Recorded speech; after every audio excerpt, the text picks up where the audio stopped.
Welcome back one and all to my tour of CES 2023. Today we're going to be looking at a Micro-OLED headset, some new controllers for Steam VR, and something I can only explain as a VR muzzle. Let's find out more together.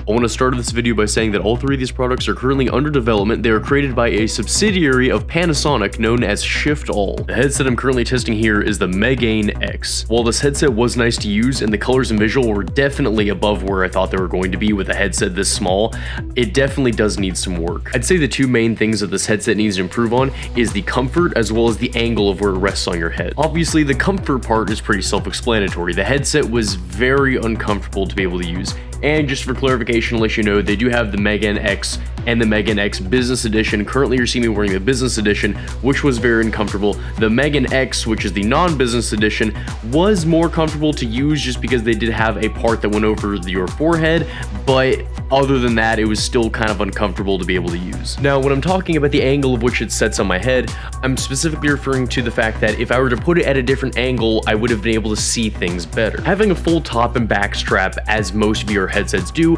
allows you to be able to pull the headset further up or down on your head and have the back part rest further down or up on your head depending on the angle that you need to have your VR headset at. These extra straps not only provide an extra degree of comfort and support, but they also provide the ability of the VR user to be able to adjust their headset depending on where their eyes are. Similarly to how most headsets have an IPD in the form of a slider on the bottom or side of the headset where you can slide it depending on how far apart your eyes are. So the short version of what I'm saying is that I think that the headset was nice. It was uncomfortable. It could be better with the visuals, but I feel like a lot of it might be the fact that it was not on my head properly because there was a lack of vertical adjustment. I did have some friends at CES who got to try it that said, oh, this was an amazing visual experience, but I just didn't have the exact same experience as other people. However, we're all human, we're all unique, and this could have just been my own experience. And for additional clarity, I did want to give you guys this little chart that I normally like to use when I make these kind of headset comparisons. I've been using this standard template for a while, and unfortunately there's not a lot that fits into this standard template with this headset, so I'm going to give some additional information after this. As you can see here, the Megane X with display per eye gives the highest resolution and is the lightest weight out of all of them, but is the highest price. There were not any stats on the refresh rate or field of view. I really have no idea what the refresh rate would be on this headset, but I do know that the field of view at least is probably higher than the Quest, but probably less than the Valve Index. And I say probably on both those because, like I said, there's not a stat. I'm just going based off of what I thought I saw at CES. It's really just more of a feel out for me. And of course, battery and storage do not apply here because this is a PCVR headset. And here you've got some additional information straight from the website about the Megane X. This is the regular Megane X and not the Business Edition. However, really the only difference, like I said, between the two was just a level of comfort that was on there. They're going to start sales around the time of March to April in 2023. It's got a 1.3-inch micro-LED 10-bit HDR. It has pancake lenses, 1.07 billion from HDR for 10-bit palettes for their display color. You've got 56 through 72 millimeter for IPD adjustment. It's got a built-in speaker, built-in microphones, Snapdragon processor, inside-out tracking, and can be connected to your PC via a display port. But final notes on the headset, it was a decent experience to be able to use. I think that the visuals and color were very nice on there, but they definitely do need to adjust the comfort level on the headset as well as adding in some ability for vertical adjustment just so that way it doesn't look blurry even when it shouldn't because it's setting on my head wrong. Now these controllers, I actually am looking forward to trying them out in my regular VR home setup. These controllers can actually replace your regular index controllers. Now I will say right off the bat, I really can't talk about the durability of them because I didn't get to test it for very long. However, I describe these as the inverse of the index controllers. As you can see here with the Valve Index controllers, you have the plastic part on the inside that you're actually holding onto, and the support is actually on the back of your knuckles. However, with these controllers, the support is actually on your palms, and the part that has the battery inside the controller, controls the processing, all that is actually on the back of your hand. And with the name Flip VR, you guessed it, these controllers were designed for you to be able to actually flip them to the sides. The purpose of this, of course, being that you can actually flip away the part that has your joystick, buttons, etc., so that way it actually frees up your hands. So even though your controllers are still attached to your hands, you can do things like grab a drink, typing your keyboard, etc. These controllers are actually very useful for specific groups, but I will say this is not for every VR user. I can really only see this being useful for the things that I listed in the examples before, while grabbing a drink, typing your keyboard, etc. And therefore, I can really only see these controllers being useful if you are somebody that plays a lot of VR social games, like if you're playing VR chat, you're drinking with your friends, you can flip these things out of the way, grab a drink, etc. Or if you're a VR content creator like myself, and you want to be able to switch back and forth from doing something in VR to be able to get some footage, and then going to your keyboard and having to type some stuff out, and etc. But overall, these controllers were very comfortable to use, and I gotta say, I actually did like the comfort level more than my Valve Index controllers, so I'm looking forward to trying these out whenever they become full release. And if these joysticks have a better durability than the paper mache Valve Index joysticks, I see no reason why these can't become more popular. However, I will warn you guys that if you're going to buy this, it's probably not going to be plug and play,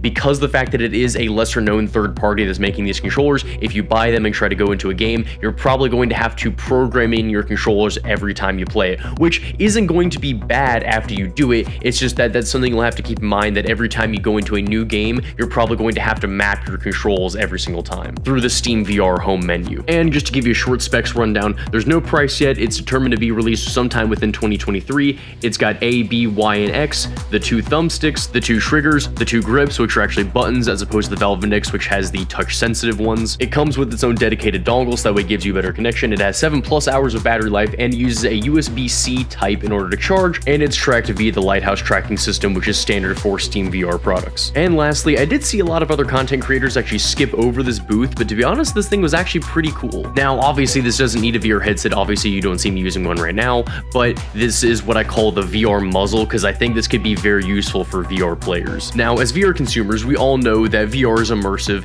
It gets intense. Sometimes we're in there, we get scared, we scream, it's intense, we yell, and we exert a lot more volume than we realize because we're immersed inside the game. We literally have a screen on our face. Essentially, you put the product around your mouth, you put the support straps around the back of your head, you talk into it. It is a Bluetooth microphone that connects to your computer, and the sound reduction on the inside of the product makes it to where very minimal sound leaks out of the product. And I know this isn't going to give the most accurate representation, but my phone was capturing video and audio, so you'll be able to see here that I was moving my mouth, I was talking, and it couldn't hear anything that I was saying.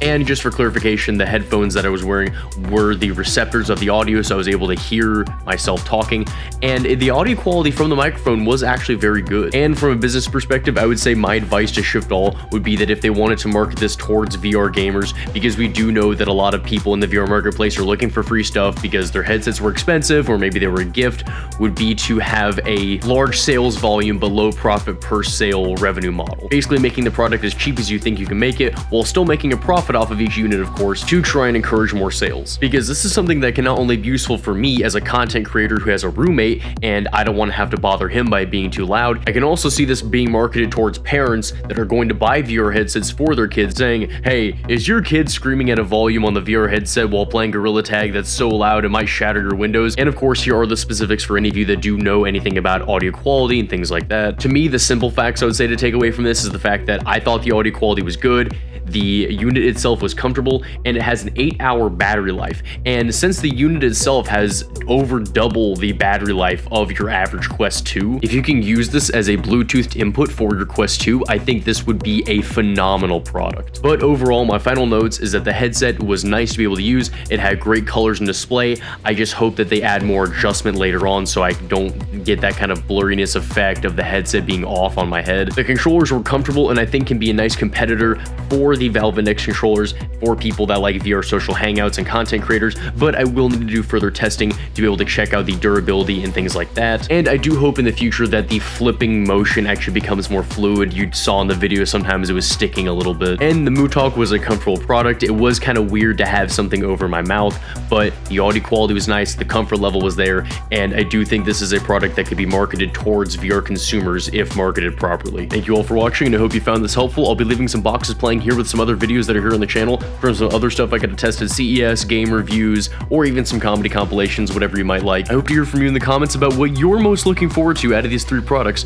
I hope you have a phenomenal day, and I hope to see you next time.